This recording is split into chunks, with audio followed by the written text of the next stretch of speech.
everyone. My name is Gerry. I'm the manager of IPI Comics. Some of you may already detect an Australian accent. If you did, you're correct.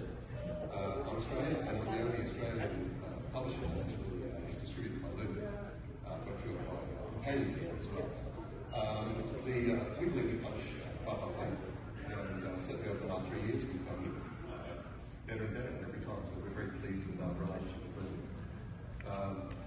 At this point in time, we are in a position, so there we are, just for those of you who might want to know. We have published a lot of comics already to date. These are some examples. I can't talk about them all, we don't have enough time. But that just gives you an idea of some of the comics we're having. I will mention though that our coming release next year, so that will be something pretty spectacular. Now, The Human Fly, that's the one I want to talk about. We've got a comic coming out soon. It's called The Human Fly versus Dracula, Conflict Over the Centuries. And I want to give you a bit of background. The Human Fly was a real person, Canadian stuntman in the 1970s. And he was famous for having a mask, and you never knew who he was behind that mask. He had a fighter called Mercury, and he also did some amazing stunts. He also found himself in a lot of trouble on occasion, like trying to beat Evil Knievel's jumping over buses and then having a horrific crash. What is interesting about him and what really made him a bit of a news headline almost all around the world was the fact that he always walked out of it or stumbled out of it, survived it. He actually defied death. And that was an important thing, so much so that Marvel thought that was a really good idea. And we'll produce 17 comics. And so Marvel produced 17 comics of The Human Fly. And there are people today who still talk about it. They're the old ones.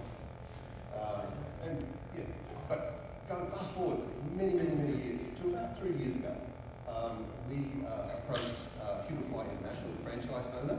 Alan Brewer there is one of the two people who own the franchise. And we got the rights to do The Human Fly. And it has done very well. Now, we approached The Human Fly 3 ways. We wanted to keep the canon, we wanted to keep the nuance of who The Human Fly was. That's an important principle, and I believe we did, and we've had a great relationship with Human Fly International.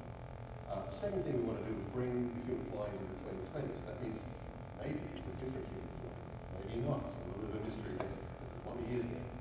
And we were very pleased by that. And we've produced 5 comics. Released last year.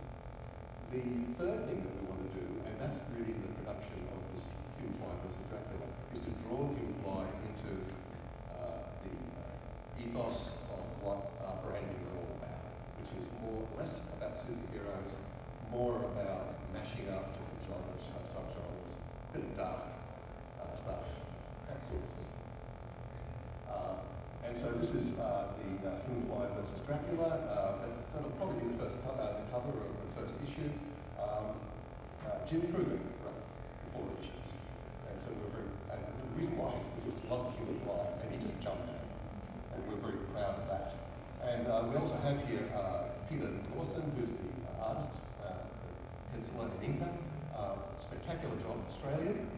And we have Graham Jackson, who's the colorist. He's Australian, but he's there. And we also have over here too, Stephen Koch, who's the legend. And again, this is part of the punching above idea concept. These are just a few examples of some of the art that we've got there.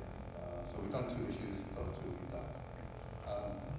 One of the big things about Human Fly is that he defies death. He crawls out where people normally die, and he does it for the sake of preserving life. There are 4 flies before the 70s fly, or at least 4 that we know of. One in the 1770s. Sorry about that. One in the 1770s. One in the 1860s. One in the 1920s. And then, of course, we've got the 70s, and we've got 4 issues covering each of those time frames. Different flies, same ethos, same ideas, but they've got one foe, Dracula. And Dracula also defies death, not for the same reasons. and that's really what we're excited about. So, first issue will come out in February, and it'll be bi-monthly for 4 issues. And thank you for your time.